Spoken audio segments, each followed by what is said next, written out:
कारण करुणा करुणालय सच्चिदानंद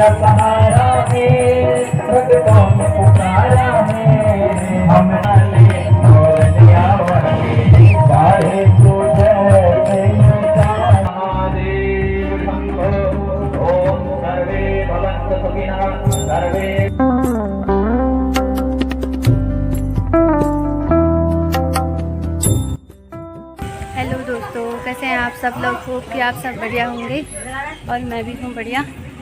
आज हम जाने वाले हैं अपने स्थित नागेमल के मंदिर और वहाँ चल रहे हैं भागवत और आपको भी भागवत दिखाएंगे हम।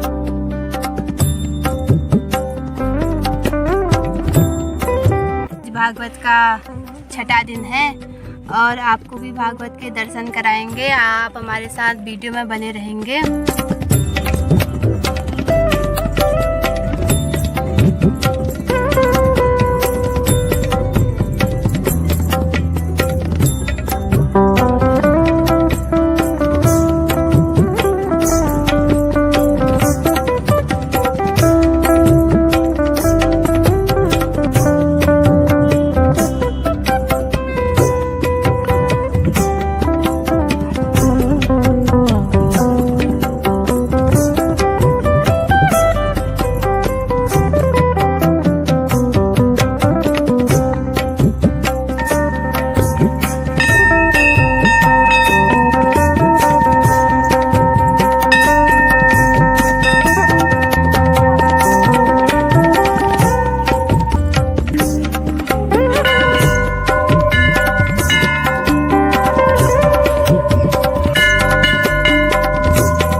श्री हरि ओम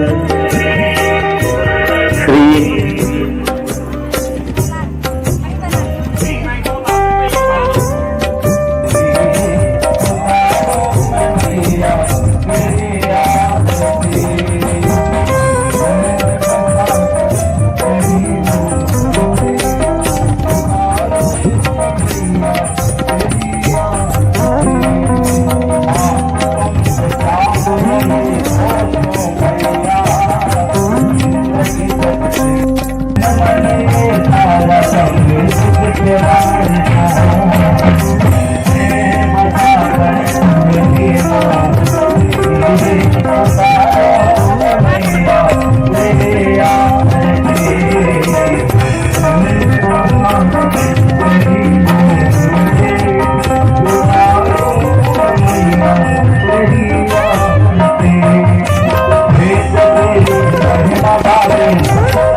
और तो कोई नहीं है। संसार में जो आता है उसे संसार छोड़ना पड़ता है। अमरत्व के अलावा कोई दूसरा वरदान मांगो, और क्या चाहिए तुम्हें बताओ। तो क्या वरदान मांगता है महाराज? किमिदं प्रार्थनीयम वो विपरीतम तो सर्वथा आद्रेयम सर्वथा सर्वे सर्वेभ्यो भुवनत्रये। अगर प्रसन्न हो ब्रह्मा जी तो ऐसा वरदान दूसरा दो कि हमारा वध अगर हो तो किसी स्त्री से हो, कोई स्त्री वर्ग से ही हमारा वध हो, पुरुष तो हमें मार न सके। और ब्रह्मा जी ने जैसे ही तथास्तु का वरदान दिया और वरदान पाते ही शुंभ निशुंभ का अत्याचार प्रारंभ हो गया। ये असुर लोग भगवान की तपस्या तो करते हैं सज्जनों, और जब तपस्या से भगवान प्रसन्न हो जाते हैं, जब वरदान मिल जाता है तो उस वरदान का गलत उपयोग करना प्रारंभ कर देते हैं। बलवान भी है असुर, लेकिन विवेकवान नहीं है। मैं कथा में पहले भी कहा, जब तक विवेक नहीं है तब तक कुछ नहीं है। देवता विवेकवान है, लेकिन असुरों विवेकहीन है, विवेक नहीं है। अब विवेक आए तो आए कैसे? कभी भगवान की कथा नहीं सुनी, कभी गोविंद का ध्यान नहीं किया, कभी दान नहीं किया, कभी सत्संग नहीं किया, हाँ तो विवेक कहाँ से आएगा? क्योंकि विवेक की जागृति तो ये कथा कराती है, विवेक की जागृति तो सत्संग कराता है। विवेक की जागृति किसी संत के हृदय में, किसी सज्जन के चरण में विराजमान होकर के विवेक जागता है। देवता नित्य नित्य भगवत स्मरण करते हैं, लेकिन असुर कभी भगवान का ध्यान नहीं करते हैं। तो जिस कारणवश इन असुरों का विवेकहीन जीवन है।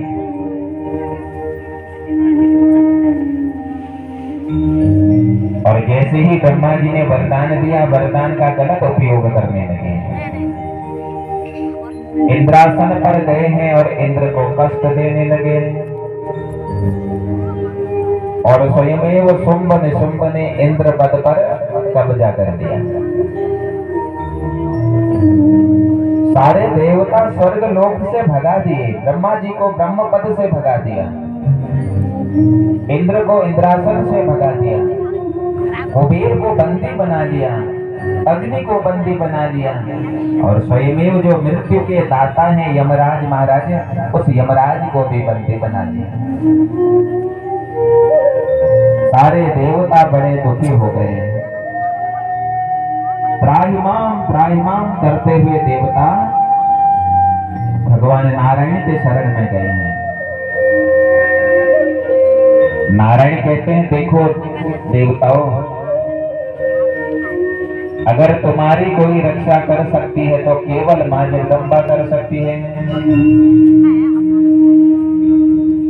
केवल वह पराशक्ति, वह जगदम्बा ही अब तुम्हारा कल्याण कर सकती है।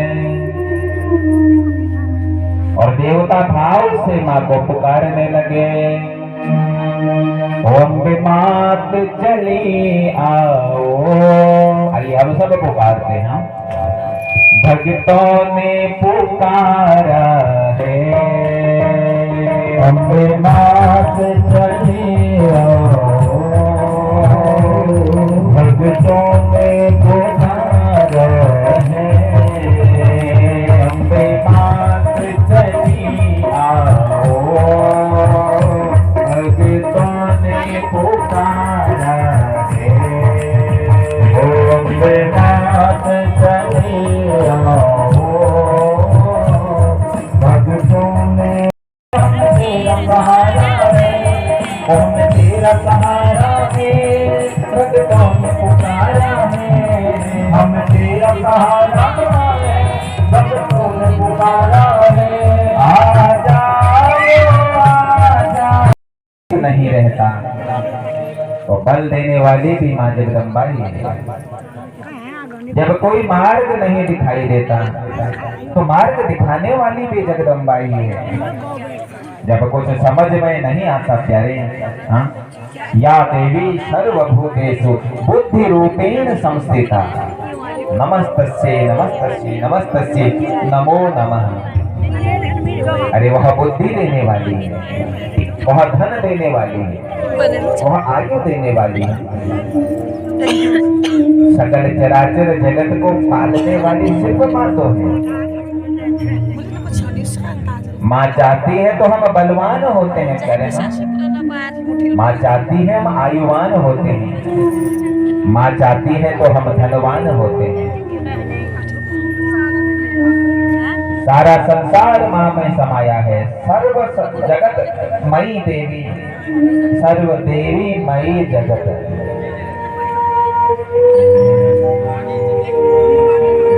जो देने वाली है विद्या, जो देने वाली है बुद्धि, जो देने वाली है आयु, और सिर्फ माँ है, जगदम्बा है। ऐसा रूप माँ ने धारण किया, खड्ग माँ ने हाथ में धारण कर लिया, चक्र माँ ने हाथ में धारण कर लिया, गदा माँ ने हाथ में धारण कर लिया, और सुंदर से सिंह पर विराजमान होकर के यह माँ जगदम्बा रणभूमि की तरफ चली। ऐसे भयंकर भयंकर योद्धा है महाराज, चंडमुंड जैसे योद्धा हैं। ऐसे बलशाली योद्धाओं का माँ ने कल्याण किया, सबका माँ ने उद्धार किया, और अंत तो कटुआ जब चंडमुंड के पास माँ पहुंची, माँ के इस स्वरूप को देख करके यह चंडमुंड मोहित हो गए।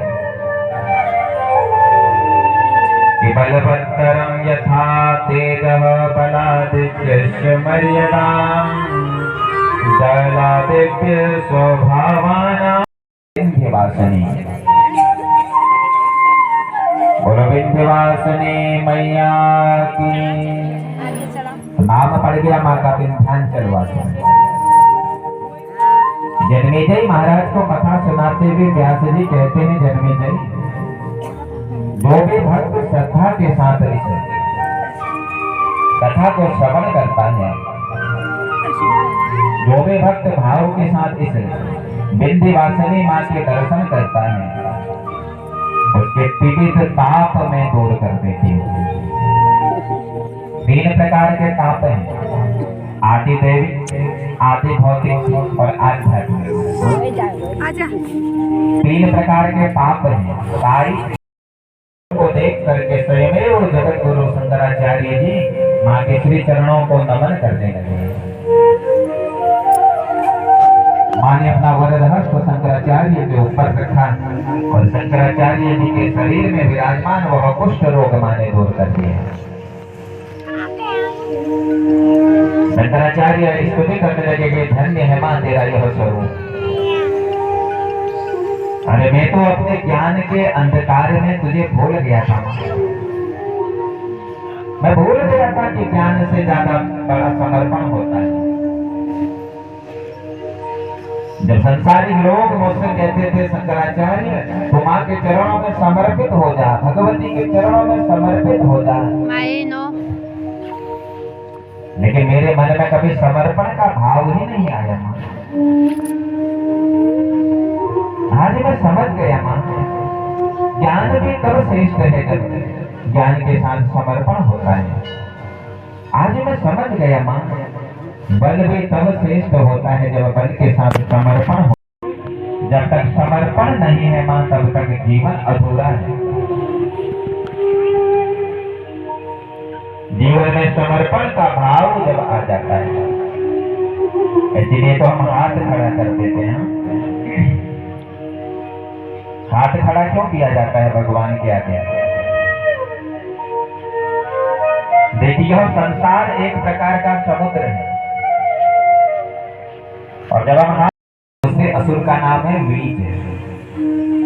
ये रक्त बीज तो बलशाली असुर संसार में उत्पन्न हो गए,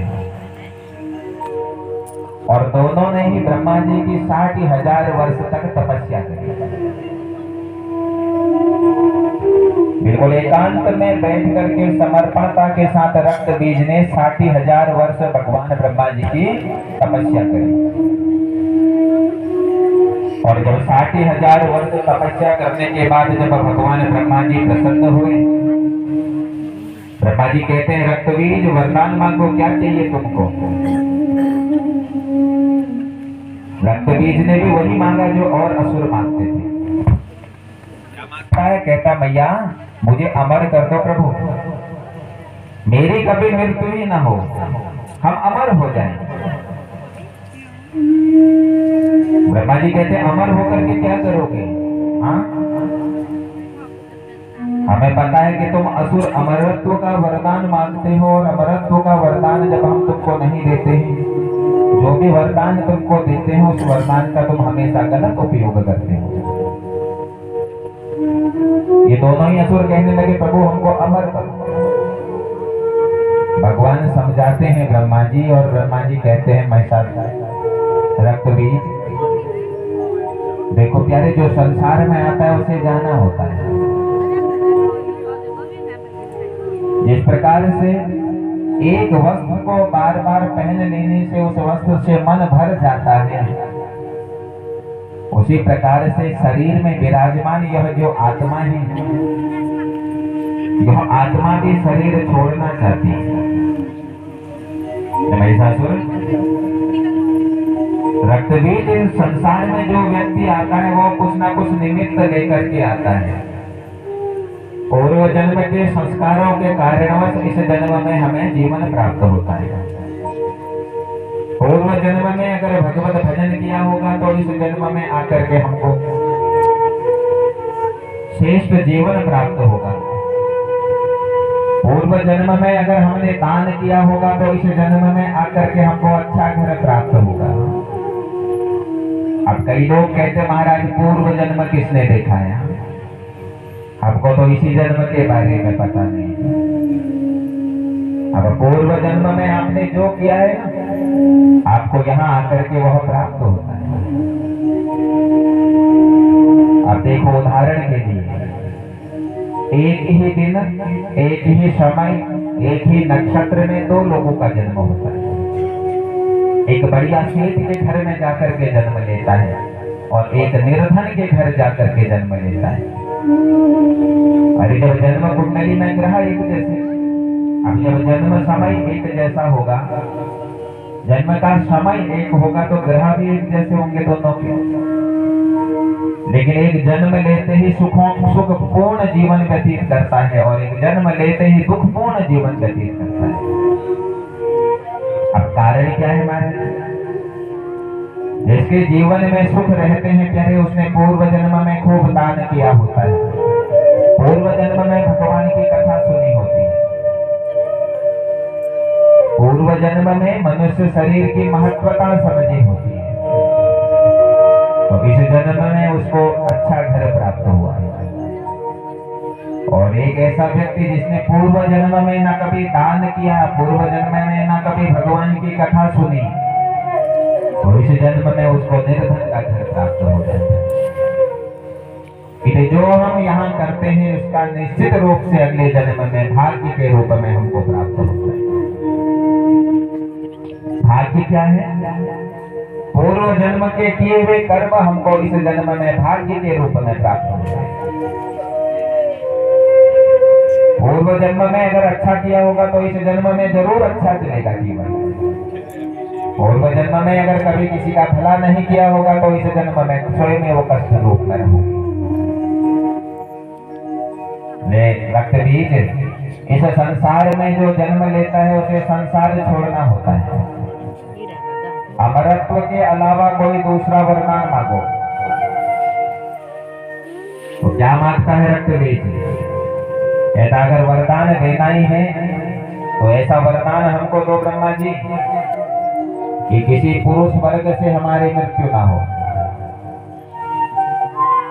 कोई भी पुरुष वर्ग हमको न मार सके, और हमारी मृत्यु हो तो किसी स्त्री के हाथों से। और कैसी स्त्री हो? बोले 2 हाथों वाली ना हो, बोले 8 हाथों वाली हो। और एक वरदान और चाहिए इसके साथ साथ। बोले क्या? बोले जो भी व्यक्ति हमें तलवार से प्रहार करे, जितनी रक्त की बूंदें हमारी भूमि में गिरे उतने ही हमारे जैसे रक्त बीज उत्पन्न हो जाए। ब्रह्मा जी ने तथास्तु का वरदान दे दिया। और जब तथास्तु का वरदान मिला महाराज, रक्त बीज ने भी बिल्कुल वैसा ही किया जैसे अन्य असुर करते थे। अत्याचार मचाना प्रारंभ कर दिया। संसार में जहां जहां भगवान के मंदिर थे सारे के सारे मंदिर तोड़वा दिए। जहां जहां यज्ञ हो रहे थे सारे के सारे यज्ञ विध्वंस कर दिए। मैंने यज्ञ की महत्वता आपको पहले भी बताई। जब हम यज्ञ करते हैं तो यज्ञ से भगवान प्रसन्न होते हैं और हमारे क्षेत्र में खुशहाली आती है। यज्ञ में जो स्वाहा रूप में हम सामग्री अर्पण करते हैं भगवान को, उस सामग्री को देवता ग्रहण करते हैं और उनसे उनको बल मिलता है। केवल एकमात्र यज्ञ में समर्पित सामग्री ही तो भगवान ग्रहण करते हैं। क्या हाँ? बाकी ये फल, ये हलवा, ये पूरी तो हमने ग्रहण करनी है। भगवान सिर्फ तुम्हारे द्वारा यज्ञ में चढ़ाई गई हवि को ही भगवान ग्रहण करते हैं। और जब सारे यज्ञ विध्वंस हो गए, सारे यज्ञ बंद हो गए महाराज, तो समाज में, संसार में अकाल पड़ गया। देवता निर्बल हो गए, क्योंकि हम जो हवन करते हैं, जो यज्ञ में जो सामग्री चढ़ाते हैं, उससे देवताओं को बल मिलता है। देवताओं में शक्ति का संचार होता है यज्ञ से। इसलिए क्षेत्र में यज्ञ किए जाते हैं, सामूहिक यज्ञ किए जाते हैं, जैसे आप लोग कर रहे हैं। इस सामूहिक यज्ञ से हमारे देवताओं को बल मिलता है। और जब देव मजबूत रहते हैं, देवताओं को बल मिलता है, तो देवता हम पर अपनी कृपा करते हैं। भगवान कहते हैं कर और पार। कृपा का अर्थ क्या है? कर और पार। भगवान कहते हैं तो मेरा भजन कर और उसके बदले में मैं तुझे आशीर्वाद दूंगा। तो मेरे लिए यज्ञ कर और फल पा। अब हम जब यज्ञ ही नहीं करेंगे, अनुष्ठान ही नहीं करेंगे, तो देव शक्तियां धीरे धीरे कमजोर होने लग जाती है। आज हरिद्वार की महत्वता इतनी अधिक क्यों है? क्योंकि हरिद्वार जैसे क्षेत्र में ऋषि मुनियों ने यज्ञ किए हैं। बद्रीनाथ की इतनी महिमा क्यों है? बद्रीनाथ में बैठ करके ऋषियों ने कथाएं सुनी है, यज्ञ किए हैं, तब जाकर के उस स्थानों की महिमा है। हमारे क्षेत्र को बद्रीनाथ बना सकते हैं, हर क्षेत्र को हरिद्वार बना सकते हैं, लेकिन उसके लिए हमको जागृत होना पड़ेगा। हमारे उत्तराखंड के मंदिरों में आज भी शक्ति है, लेकिन शक्ति जागृत कैसे होगी? हमने भगवान का भजन करना पड़ेगा, बैठ करके उनका ध्यान करना पड़ेगा, दिए जलाने पड़ेंगे, अभी तो वो शक्तियां जागृत होती हैं। क्या आज भी इन मंदिरों में शक्तियां हैं, लेकिन शक्तियां जागृत कैसे हों? जब हम इनका पूजन करें, जब हम इनका ध्यान करें, जब इन मंदिरों में दर्शन करने आए, तभी तो शक्तियां जागृत होंगी। जहां जहां यज्ञ होते हैं महाराज, यज्ञ से भगवान प्रसन्न हो। मां तलवार का प्रहार रक्त बीज पर करते, जितना रक्त गिरता मां अपने खप्पर पर उसको धारण कर लेती। सारा का सारा रक्त बीज के शरीर से मां ने दूर कर दिया और रक्त बीज का मालिक उद्धार कर दिया। बोलो जगदम्बा मैया की। अब रक्त बीज का जब मां ने उद्धार किया तो मां इतनी क्रोधी हो गई कि अब तो देवताओं के तरफ भी मैया टूट पड़ी। असुरों का संहार करते हुए यह महाकाली अब देवताओं का भी संहार करने लगी। देवता भयभीत हो गए हैं और भयभीत होकर के देवता भगवान ब्रह्मा जी की शरण में गए हैं। ब्रह्मा जी ने कहा हम तुम्हारी कोई मदद नहीं कर सकते। दौड़ करके देवता विष्णु जी की शरण में गए और विष्णु जी ने जब महाकाली के उस स्वरूप को देखा, विष्णु जी ने भी हाथ जोड़ दिए, हम भी आपकी कोई मदद नहीं कर सकते। तो अंततो गत्वा भगवान शिव जी जब शरण धारण करी, भगवान शंकर ने बड़ा सुंदर सा स्वरूप बनाया और भूमि में भगवान लेट गए महाराज। जिस जगह से महाकाली जा रही थी, भगवान शिव उसी मार्ग में लेट गए और महाकाली का चरण जैसे ही भगवान शिव के वक्षस्थल पर पड़ा और वक्षस्थल पर चरण पड़ते ही महाकाली ने जब नीचे दृष्टि देखी और भूमि में भगवान शंकर को देख करके माता चिंतित हो गई, मां रोने लगी। भगवान ने समझाते हैं कि हे महाकाली, ये तो सारा मेरे ही द्वारा रचा हुआ खेल था,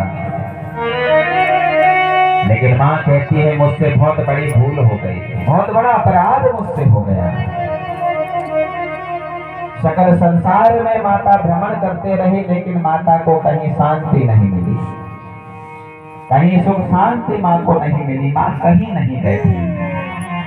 और अंततो गत्वा मैया हमारे इस उत्तराखंड के गंगोलीहाट क्षेत्र की तरफ पधारे हैं और गंगोलीहाट क्षेत्र में आकर के ऐसी सुख शांति माँ ने देखी और इसी गंगोलीहाट में आकर के माँ महाकाली के रूप में विराजमान हो गए। बोलो हाट कालिका मैया की स्वयं माँ गंगोलीहाट विराजमान हो गई। हाट कालिका माँ का नाम पड़ गया, जो माँ हम सबके मनोकामनाओं को पूर्ण करती है। अरे हमारे उत्तराखंड तो देवभूमि है, यहाँ तो देवियां विराजमान है। यहाँ हाट कालिका के रूप में महाकाली विराजमान है, तो भगवती के रूप में कोकिला विराजमान है, तो कहीं उल्का विराजमान है, तो कहीं कोटिना विराजमान है। प्यारे हाँ, तीनों देवियां तो हमारे उत्तराखंड में ही है। यहाँ महाकाली भी है, या स्वयं माँ भगवती स्वरूप में माँ कोकिला विराजमान है, या स्वयं माँ उल्का विराजमान है, माँ कोटिना विराजमान है। यहाँ तक कि महिषासुर मर्दनी माँ का मंदिर भी शायद हमारे बागेश्वर में ही कहीं पर विराजमान है। कोट भ्रामरी मैया यहाँ विराजमान है। अरे जहाँ देखो वहाँ माँ ही माँ विराजमान है। धन्य है हमारा उत्तराखंड। प्यारे हाँ, इस उत्तराखंड को तो देवभूमि कहा गया। स्वयमेव देवी भागवत में वर्णित है, जो भक्त एक बार महाकाली के दर्शन कर लेता है उसके सकल मनोकामना मां पूर्ण कर लेती है। जीवन में जब अनेक कष्टों ने जीवन घेर लिया हो, कोई मार्ग ना दिख रहा हो, तो माँ की शरण पकड़ लो। वह हाट कालिका तुम्हारा स्वागत करने के लिए बैठी रहती है, आओ मेरे दर्शन करने के लिए। लेकिन माँ के उस स्वरूप को तब हमें पता चलेगा प्यारे, जब हमारे मन में समर्पण होगा। क्योंकि जहाँ समर्पण होता है, जहाँ त्याग होता है, वही तो भगवान विराजते हैं। माँ के दर्शन कब होंगे सज्जनों? माँ के दर्शन तब होंगे जब हमारा मन निर्मल होगा, जब हमारा मन पवित्र होगा, तभी तो माँ के दर्शन होंगे। अगर मन में मैल बैठा होगा, काम रूपी, क्रोध रूपी, मोह रूपी, तब तो अगर तुम्हारे सामने भगवती प्रकट भी हो जाएगी ना, तो तब भी तुम उसको नहीं पहचान पाओगे। अरे उसको पहचानने के लिए अंतःकरण निर्मल चाहिए होता है, विश्वास चाहिए होता है। विश्वास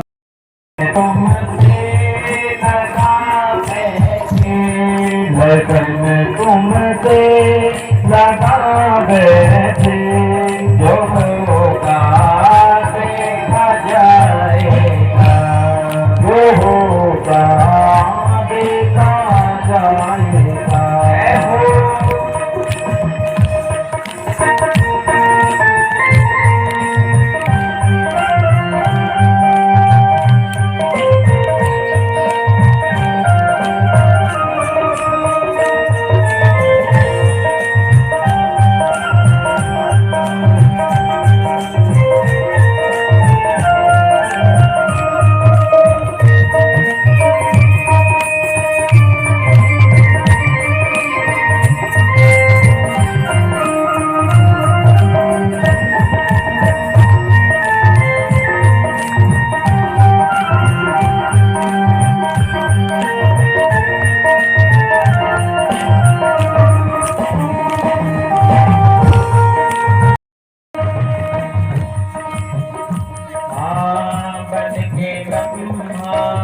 सृष्टि रचाई, बन के ब्रह्मा सृष्टि रचाई, विष्णु रूप महासुखदाई, विष्णु रूप महासुखदाई, बन के ब्रह्मा सृष्टि रचाई, बन के ब्रह्मा सृष्टि रचाई, विष्णु रूप महासुखदाई, विष्णु रूप महासुखदाई।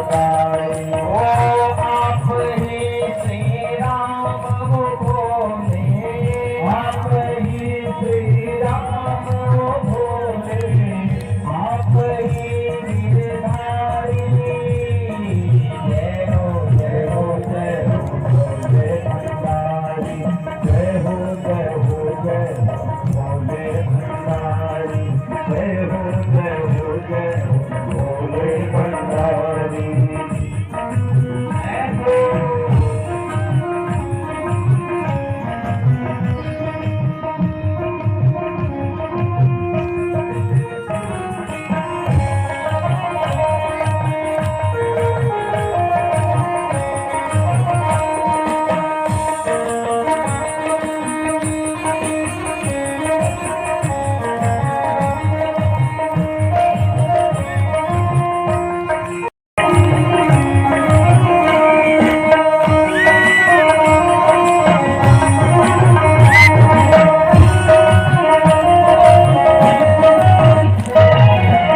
बड़े दयालु बड़े हितानी, बड़े लिया वाले हो।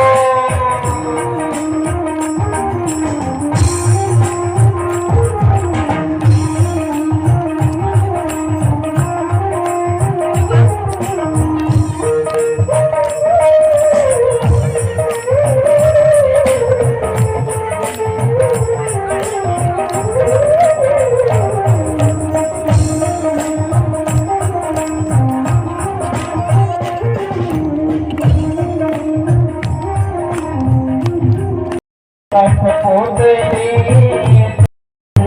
होता है तुझे दिन जाने और लिया वाले, चाहे तुझे दिन जाने और लिया वाले, जीवन है तेरे हवाले और लिया वाले, जीवन है तेरे हवाले और लिया वाले। जय हो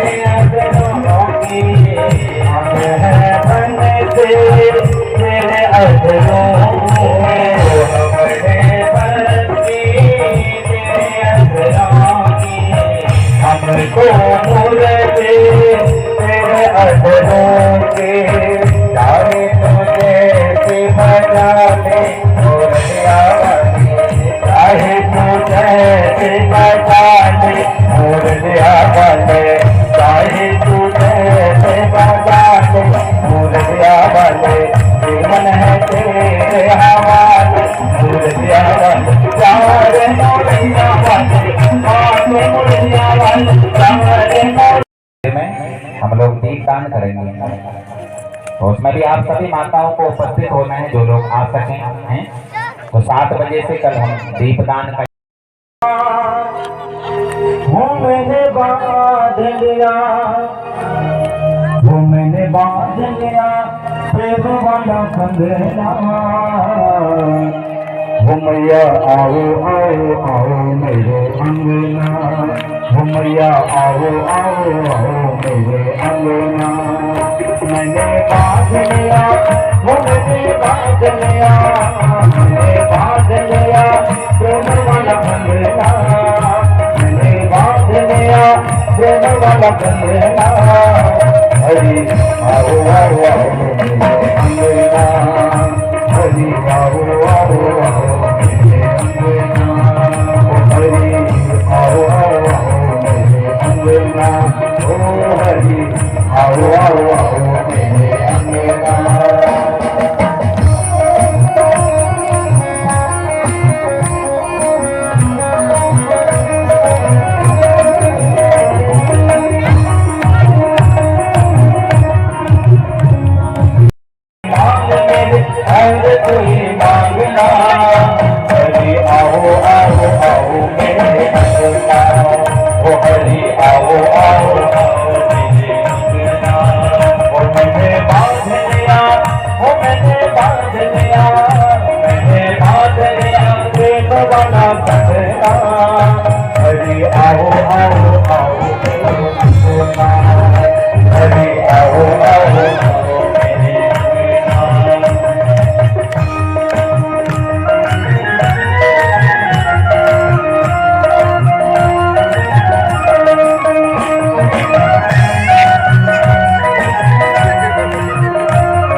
चढ़ना हरि आओ आओ आओ मेरे अंगना, हरि आओ आओ आओ मेरे अंगना, हरि आओ आओ आओ मेरे अंगना, हरि आओ आओ आओ मेरे अंगना। मैंने बांध लिया, मैंने बांध लिया, मैंने बांध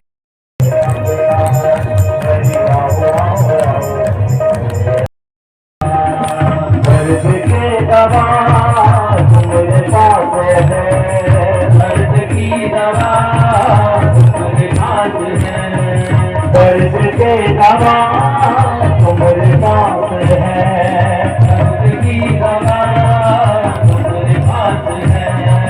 जिंदगी दया की है एक मांग की, मन में बता कर तेरी मूर्ति उतारो तुझसे काम यही सोचो भैया, जिंदगी सब प्रेरणा करती मैया। मांग तुझसे काम यही सोचो भैया, जिंदगी सब प्रेरणा करती मैया। सब कुछ तेरा कुछ नहीं मेरा, सब कुछ तेरा कुछ नहीं मेरा, तन मन सारा सब तुझके बार मैं बता कर तेरी मूर्ति उतारो मैं भैया तेरी आरती। वेद तेरी महिमा गावे संत करे ध्यान, नारद गुणगान करे कोई लता। वेद तेरी महिमा गावे संत करे ध्यान, नारद गुणगान करे भक्त तेरे द्वार करते हैं पुकार, भक्त तेरे द्वार करते हैं पुकार, करते पुकार तेरे दर पे बैठे। मैं बता कर तेरी मूर्ति उतारो मैया तेरी आरती, आरती। भरपूर गौरम कर्तावतार संसार सारम वज्रेन्द्रहार, रावणं संजातमिन्द्र भगं भगामि हरितं नमामि। रामपुरदुर्गामनतो नमामि श्रीदासमारो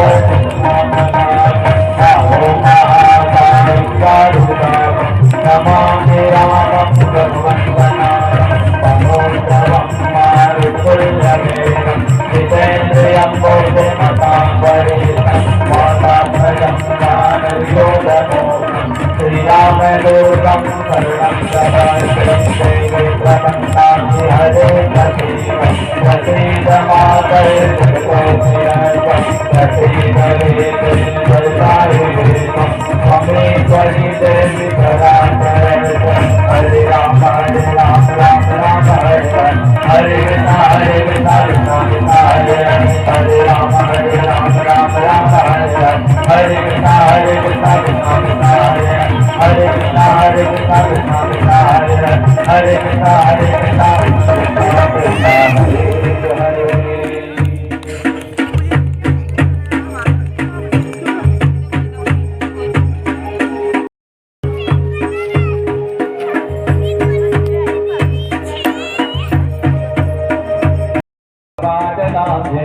उन्नागजात कर वीर रसाल पुष्प बिल्वबाल तुलसी दलमंजरी कामोदयामि जगदीश्वर मे प्रसीदा नाना सुगंधि पुष्पाणि यथा कालोत्सवानि च पुष्पाञ्जलि मया दत्ता ग्रहणं परमेश्वरे मन्त्रपुष्पाञ्जलिं समर्पयामि हरिः ओम पूर्णमदः पूर्णमिदं पूर्णात् पूर्णमुदच्यते पूर्णस्य पूर्णमादाय पूर्णमेवावशिष्यते ओम शांति शांति शांति सर्वारिष्ट कालिका मैया की जय हो बोल क्षेत्र के सभी देवी देवताओं की जय हो बोल पार्वती पतये हर हर हर महादेव शंभो ओम सर्वे भवन्तु सुखिनः सर्वे सन्तु निरामयाः सर्वे भद्राणि पश्यन्तु मा कश्चित् दुःखभाग् भवेत् ओम शांति शांति शांति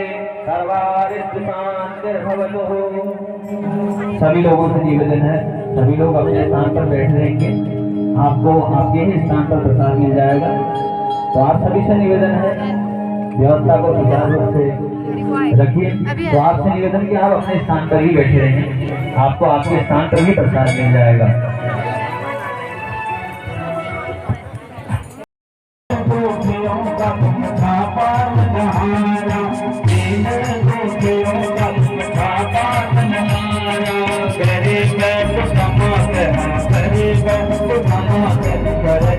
Namaste.